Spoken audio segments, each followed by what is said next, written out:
तो इश्क में हम तुम्हें क्या बताएं, किस कदर से पिटाए हुए हैं।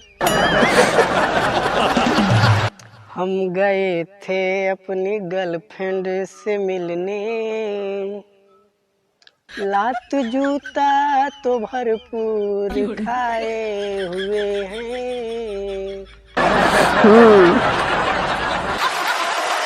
भैया लोग, रात हम अपना गर्लफ्रेंड से मिले गए रहूं।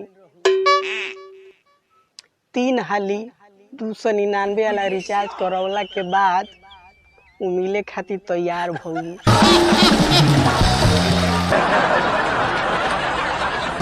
कहू भी जानू हो खाना मत खा के आई हो, हम तहारा खातिर भाजी रोटी बनैले बानी। अबनू अपना हाथा से खियाए। तो हम भैया फटाफट कोटा पलट शैम्पू लगा के नहा ले और मुंह में थ्रेसर लवली पोत के एगो बसायना सेंट मार के तैयार हो गई।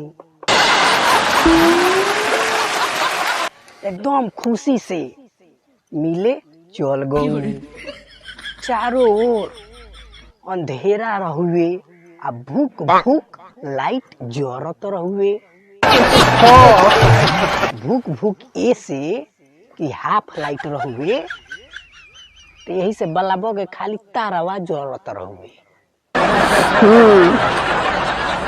और भैया जैसे ही हम गेट फाने गए, एगो साला भुआर का कुकुर हमार पाटे धले हुए। हम जितने ऊपर पड़े चढ़तानी वो उतने पैंट धके नीचे घींचता।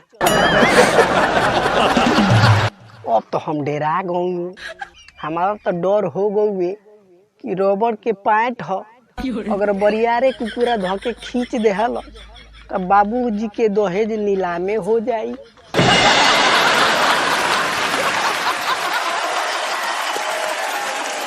हम बरम बाबा के नाम धके लगू चिल्लाए, कुतरा लगुए भौंके। इतने में हाला सुन के उनकरा घरवा के लोगवा सब आ गए। हम तो फाइनले में जाके पकड़ा गई। ना जम के मार पीट भौए, एकदम महाभारत नियन। उलो 4 आदमी रह गलो, हम अकेले रहूं। फिर भी तनको ना डराऊं, आराम से चुपचाप मार खाऊं। हम एकदम जोश में आके कहूँ कि ये मर्द के सीना में दर्द ना होला। कल इतने में एगो सारा छाती पर तो मार दे हुए।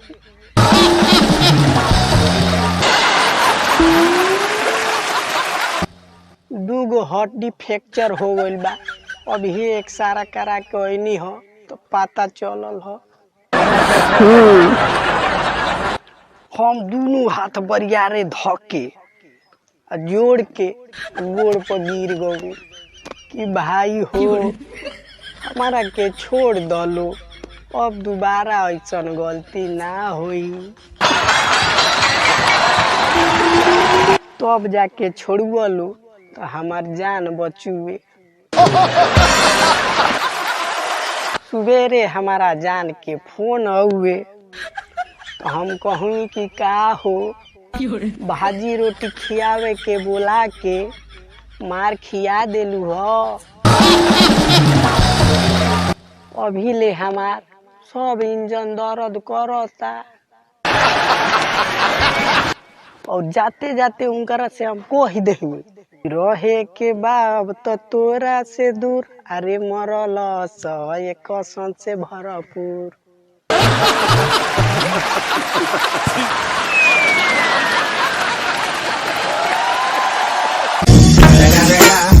It's motherfucking Eagle Double G.